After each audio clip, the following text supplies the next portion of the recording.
Most people think that the biggest threat to the marine ecosystem nowadays is pollution.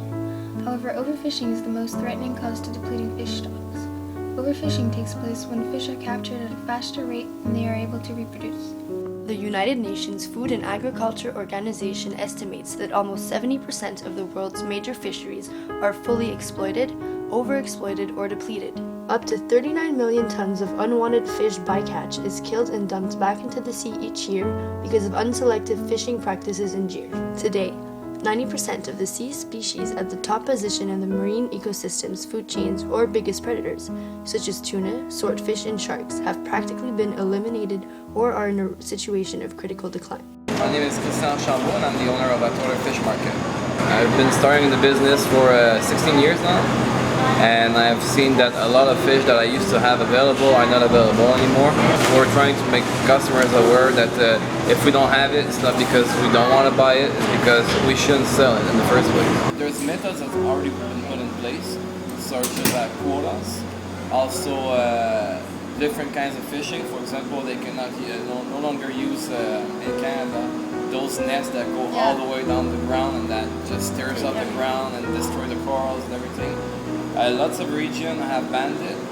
We're still waiting for more to do so. Sustainable fishing is, well, it depends on the kind of species, so I'm going to go with one that I know very well. For example, in the Florida Keys, they have stone crab. It's the kind of crab that grows there.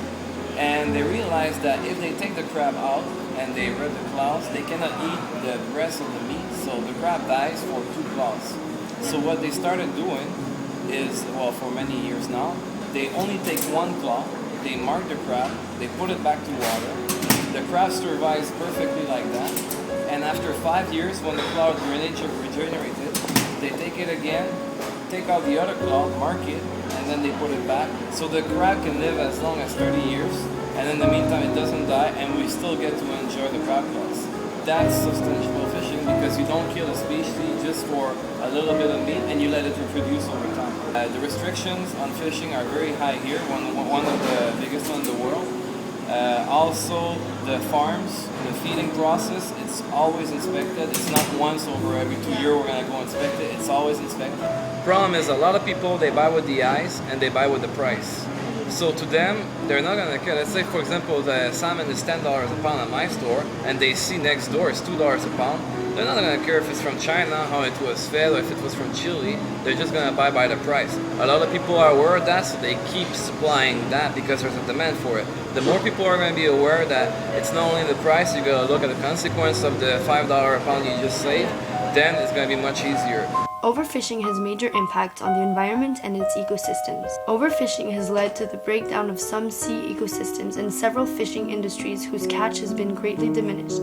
The extinction of many species has also been reported. With the disappearance of the majority of the ocean's main predators and the loss of their habitat, not only are we changing the relative balance of the ocean, but also altering the evolutionary process of its species, forcing cycles of premature reproduction and contributing to the decrease in size of the individual fish. As the biggest predators diminish, the population of smaller fish such as sardines, pollock, mackerel, squid, and anchovies escalates.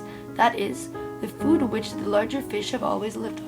Currently, tons of these small fish are being captured and supplied to fish farms, and about 7 out of the 10 biggest fisheries in the world are barely leaving 20% of these species as food for their predators. Scientists estimate that if overfishing continues at this rate, certain fish will have become extinct by the year 2048. The first step in remediating the situation is responsible consumerism. Consumers should inform themselves on the products they are buying and be aware of where the fish comes from and what the impacts on our ecosystems involve. There are many easy ways to do so. Greenpeace frequently publishes reports and rates each company on their sustainability.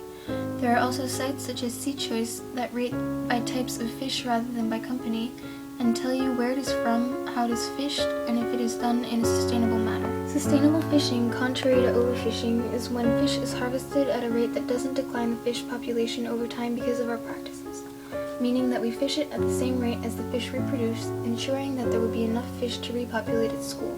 Sustainability includes the impacts on the targeted species as well as any other species that are affected and on the ecosystem. We believe, whenever possible, one should opt for fish originating from sustainable fisheries. The The more the consumers want sustainable fish, the more the providers will offer and move towards it, just like we have seen with the growing trend in organic food.